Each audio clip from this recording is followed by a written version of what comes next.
Okay. I'm going to be making a phone call to the people in the HOA, just so that way I can ask them what email address specifically I can send it to, because this is rather important and I need it to be read immediately. And, you know, so the phone number that they gave us was 473-2573. Okay, now this is an HOA association and they're trying to take property that doesn't belong to them. In order for us to best assist you, please listen closely as our menu has changed. If you are a homeowner in a community managed by the Real Manage family of brands, please press 1. If you are a vendor serving one of our communities or are in need of assistance with obtaining conveyance documents via our closing portal for a home sale or refinance, please press 2. Do we press 1? I don't know. It wouldn't be the 2. Thank you for contacting That's in the corner.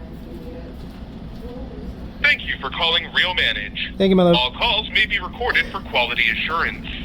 To bypass this message in the future and go directly into our call queue, press 1 at any time for English. Para Español, oprima el número 2.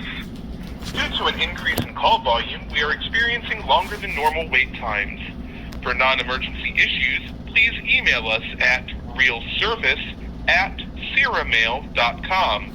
You can also submit your request online at sierranet.com/resident portal. For further assistance, please press 1. Para Español, oprima el número 2. We press 1. Oh, and just so we're clear, Colorado is a one-party consent state. So, can you please provide a property address? I'm sorry, what did you say? Yeah, my name is Pat. I'm one of the customer service here at Real Manage. Can you please provide me a property address, sir? Did you say Beth? Pat.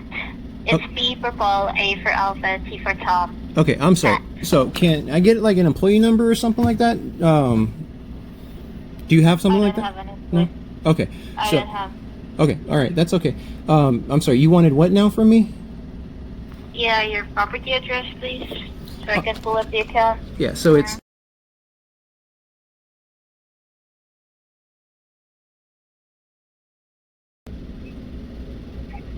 Sorry, what's the street name again? Can you please spell it to me after the 4640? Yeah. Since the line is cutting in and out. T.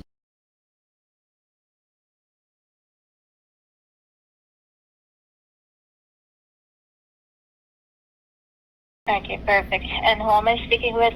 So you're speaking with Mr. Cortez. I'm calling because my mother-in-law just sent me a letter, and you guys are basically trying to repossess my truck because you state that the tags are out of date. Just so we're clear, in Colorado and across the United States, I only have to have tags registered on my vehicle if I were to be working. And because it's a privately owned vehicle and it's been paid off for years and I can choose to do whatever I want with my property, I don't have to have it registered if I'm not working. So the fact that you're complaining about expired tags and it's not up to date and we're going to repossess your vehicle, you are violating several of my universally protected human rights, my constitutionally protected rights, and I'm going to be sending you litigation. I have a 45-minute video that I have to send, so I need to know what email address that I send it to, and I need to basically be speaking to either a manager or a member of your legal team at this point, because you people cross the line very severely, and you violated not only my rights but the rights of my mother-in-law as well. And I'm going to make sure that she also gets paid for this as well. But you're dealing with me now, so I need to. This is what I need from you. So, thank you. Yes, no worries. I understand about your concern right now and frustration since in regards to the parking deck. And so just to confirm, just to make sure I do have the right account here. So your mother-in-law name will be My mother-in-law, that is correct. perfect. So, and also, Mr. Cortez, since I don't see any more information here right now in the account, so if you want to send an email and attach the video. I'm sorry, you said you didn't see any what in the account? There's no what?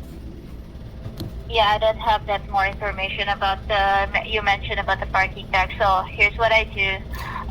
You mentioned about you need to attach this video since you do have a proof. Wait, so hold on. Wait, I'm going to I have. provide you- Wait. Okay, I'm sorry. Wait. So I just have a follow-up question before you get too far, and I lose my train of thought. So there's nothing notated in the system that there's a violation of any form, is what you're saying, right? Because otherwise you would know what I'm talking about, right? Yeah, in regards for the violation notice, so any violation, you need to send an email directly to the committee managers in Miller Crossing Honors Association. Since I don't see your name here listed on file, I better suggest you to send an email directly to them in Miller's Crossing Honors Association. I'm going to provide you their email address, so you can go ahead and attach the videos that you mentioned, and also you need to write it with your own words to make it sure it address it properly, so that the committee manager or the assistant will give you a feedback once you send an email to them. I'm going to provide you right now verbally the email address. Okay, go ahead. Yes, the email address will be M for Mary, I for India, L for Lima, L for Lima again, C for Charlie, R for Robert, O for Oscar, S for Sam, at zeromail.com. So for zeromail, it's C for Charlie, I for India, R for Robert, A for Alpha, and the word mail, mail.com. Okay, cool. Okay. Anything else before we end this call? No, you personally were awesome. I apologize just because the quality of the call. That's not your fault. And I'm not yelling at you. It's hard to hear. But thank you for your time. I have the email address and I'll be sending my info to them. And thank you for just verifying again that there's nothing in the system stating that there's any violation whatsoever. So I appreciate you. You have a wonderful rest of your day. Thank you. Bye-bye.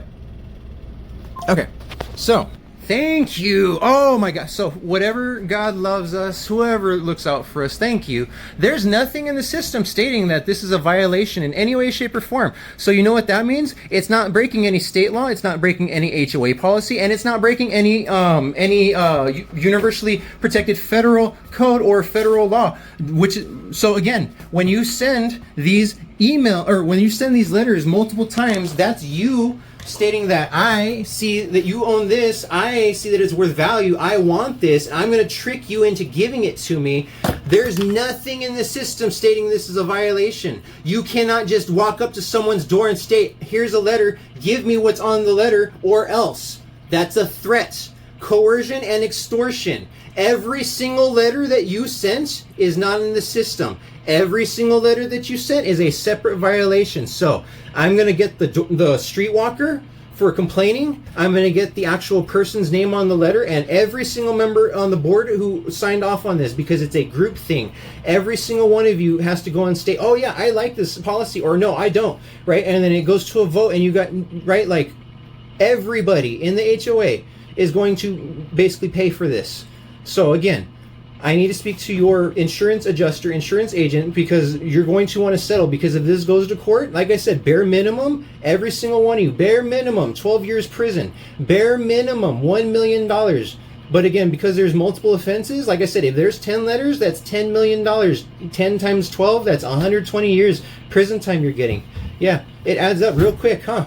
And just wait until I tell every other member of the HOA when I get back, because you're violating not only our rights, and I found out about it, but you're violating their rights as well. So, thank you, whoever that customer. You cannot retaliate against her, by the way. If she loses her job, if she gets a pay cut in any way, shape, or form, you are retaliating. That's against U.S. federal code. I forget which one it is, but there's retaliation. You can't do that. She cannot get in trouble for doing her job and for basically informing us that there was no violation in the system. So if it's not in the system, that means it's not a violation of HOA policy, which means you can't even go and knock on our door and be like, hey, you know what, you're doing this wrong. No, take this letter or give us what, right? No. So thank you. I'm sending all this. I will be contacting the police eventually, but just so you know, yeah, I'll be getting my attorney involved as well. Y'all fucked up. Oh, again, First Amendment right, Constitution protected. Judge Harlan II. Ooh, sorry, babe. I got excited. All right, everybody. It's a brand new day.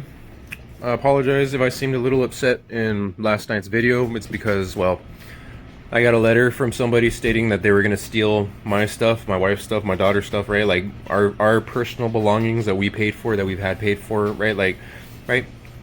So that's why I seemed a little upset in last night's video, but eating now. Got some food in my belly. I'm no longer hangry, right? Got some sleep.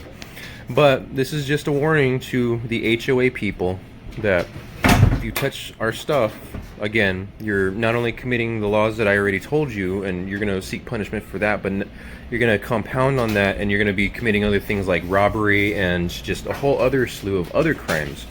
So again, just so far, just the letters that you sent, you're going to get in trouble for. But you're also going to be paying any other additional fees that we incur because of this. Because, again, in your HOA system, there's no issue. So that means that you should not be in any way, shape, or form sending any letters. Because, again, there's no issue. There's no state issue. There's no federal issue. So, again, the fact that you're making an issue out of nothing, you are going to pay for that.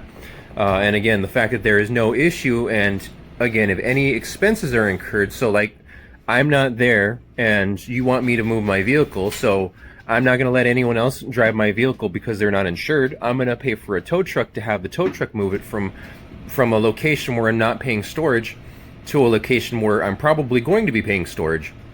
So you're going to be paying for the tow truck because, again, there's no issue here, but you're making an issue out of nothing.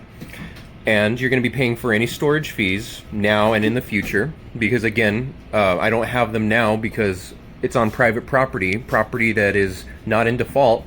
And, again, you don't have the legal right to tell us what to do with our private property. So we're not breaking state or federal law.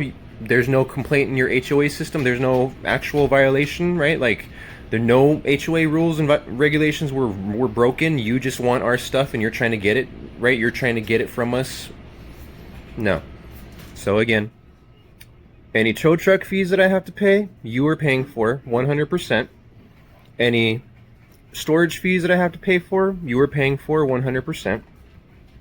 And any insurance that I have to pay for said storage and all property maintained, you're going to pay for that as well. So, thank you for your time. You guys violated our rights over and over. So again, just so you know, even if nothing else is further committed, you have already committed both coercion and extortion, and you committed multiple counts for in that. And in the state of Colorado, I've already told you, those combined, it's $1 million per violation. And the fact that it's aggravated means that I'm going to ask for no less than 12 years jail time or prison time in this instance.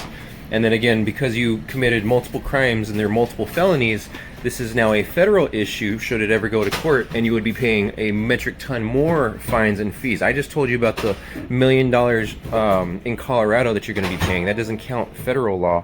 So, and again, we got to ask for punitive damages and emotional distress and all that. So again, this is why it's very important for you people out there to understand what the law is and to know the law, so that way you can stand up for your rights and protect yourself and, you know, the rights of your family and those around you.